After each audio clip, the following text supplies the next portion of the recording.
Vaksin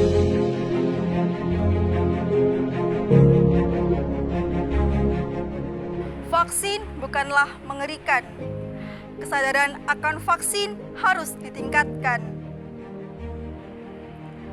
Pandemi ini selalu mengajarkan kita untuk selalu hidup sehat. Protokol kesehatan harus diperkuat.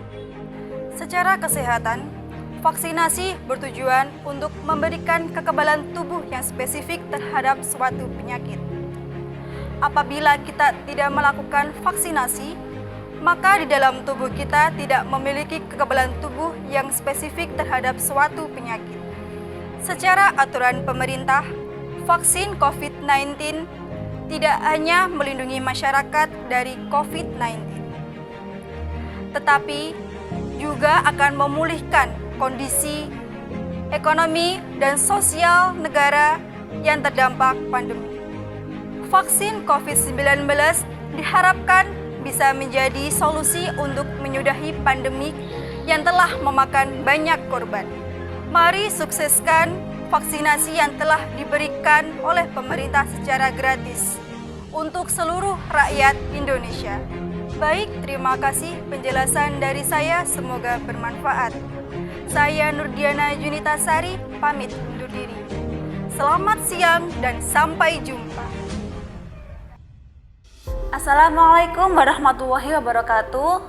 Saya Lutfiana. Di sini saya akan menjelaskan materi dari mitos dan fakta seputar kehamilan serta kebudayaan seputar kehamilan yang terjadi di Indonesia. Yang pertama, definisi dari kebudayaan. Nah, kebudayaan ini atau kebudayaan yang biasa disebut sebagai peradaban adalah pemahaman yang meliputi pengetahuan, kepercayaan, seni, moral, hukum, adat istiadat yang diperoleh dari anggota masyarakat. Selanjutnya, jenis kebudayaan itu ada 3, yaitu kebudayaan modern, kebudayaan tradisional, dan kebudayaan campuran. Yang pertama, kita akan membahas dari kebudayaan modern. Nah, kebudayaan modern ini biasanya datang atau berasal dari mancanegara yang datang ke Indonesia. Nah, budaya ini biasa disebut sebagai budaya impor atau budaya adaptasi dari luar negeri. Selanjutnya kita akan membahas mengenai kebudayaan tradisional. Nah, kebudayaan tradisional ini bersumber dan berkembang dari masyarakat dan bersifat turun-temurun. Selanjutnya kita akan membahas mengenai kebudayaan campuran. Sebetulnya kebudayaan campuran ini adalah penggabungan dari kebudayaan modern dan kebudayaan tradisional yang berkembang dengan cara asimilasi atau difusi. Selanjutnya kita akan membahas mengenai kebudayaan ibu hamil di desa dan di kota. Sebetulnya perbedaan kebudayaan ini sangatlah bisa dilihat karena apabila misalnya ya ibu hamil di desa itu mereka tuh mendapatkan informasi seputar kehamilannya itu melalui mitos-mitos yang beredar di masyarakat, entah disampaikan oleh sesepuh, entah dari orang tua sendiri. Nah, perbedaannya ibu hamil yang ada di kota itu mendapatkan informasi seputar kehamilannya melalui bisa dari internet ataupun sosial media. Entah itu ibu hamilnya bisa datang langsung ke lokasi fasilitas kesehatan untuk menanyakan ke dokter spesialis kandungan atau ke bidan. Nah, kebanyakan ibu hamil yang hidup di desa itu lebih percaya dengan mitos-mitos yang beredar di masyarakat, seperti contohnya ibu hamil ini waktu di desa suka makan daging, itu nggak boleh karena masyarakat di desa itu percaya apabila ibu hamil kebanyakan atau terlalu banyak memakan seperti daging, ikan itu ditakutkan nanti saat melahirkan bayinya baunya amis atau bagaimana seperti itu. Berbeda pandangan dengan ibu hamil yang hidup di kota, karena ibu hamil yang hidup di kota itu pemahamannya berbeda, seperti menganggap mengkonsumsi daging atau ikan itu sangat bermanfaat untuk kehamilan, untuk mencukupi kebutuhan gizi atau nutrisi sang bayi. Selain itu juga transportasi atau mungkin akses menuju fasilitas kesehatan di desa itu juga terbatas. Jadi masyarakat atau ibu hamil yang hidup di desa itu jangkauannya untuk mendapatkan informasi yang benar-benar baik untuk bayi itu sungguh terbatas, berbeda dengan ibu hamil yang hidup di kota, seperti itu.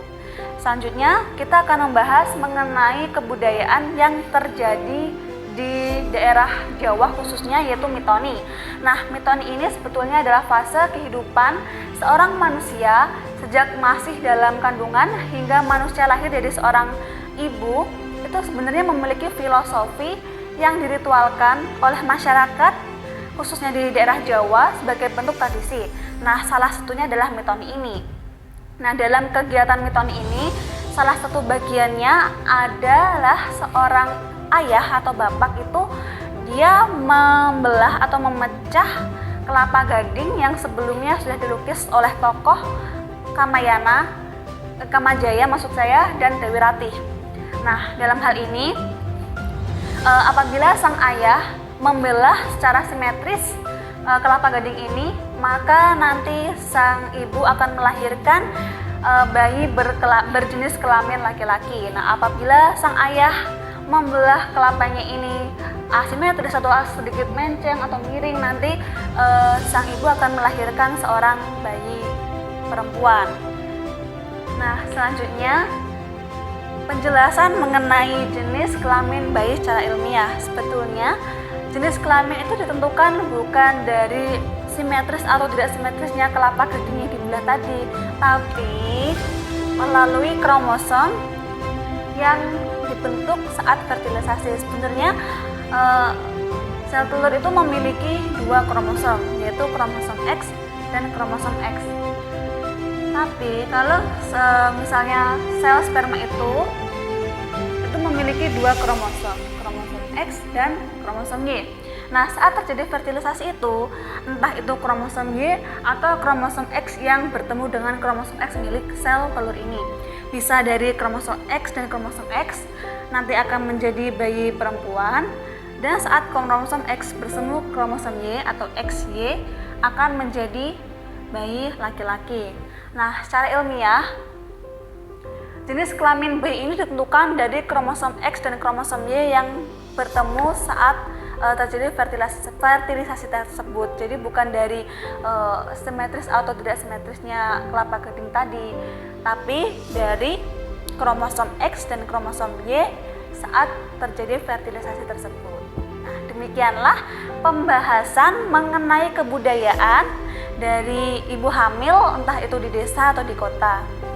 Demikianlah penyampaian materi hari ini. Terima kasih. Wassalamualaikum warahmatullahi wabarakatuh. Stunting adalah kondisi tinggi anak lebih rendah dibandingkan dengan tinggi anak seusianya. Ini dikarenakan apa sih? Dikarenakan anak tersebut kurang nutrisi, dan di mana anak tersebut tidak diberikan nutrisi yang cukup, dikarenakan gizi yang sangat turun dan kekurangan gizi kronis.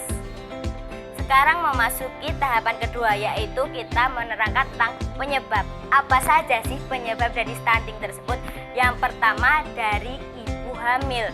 Loh, ibu hamil kok disalahkan? Ya tentu kalau ibu hamilnya tidak memberikan nutrisi pada anaknya, kan anaknya menjadi stunting. Nanti yang disalahkan bedanya lagi. Oke, yang pertama pada ibu hamil ya, ibu hamil yang kekurangan nutrisi, ibu hamil yang kurang olahraga, kurang istirahat, dan ibu hamil yang terpapar asap rokok. Oke, sekarang kita memasuki anak yang sudah lahir ke dunia. Yang pertama yaitu neonatus.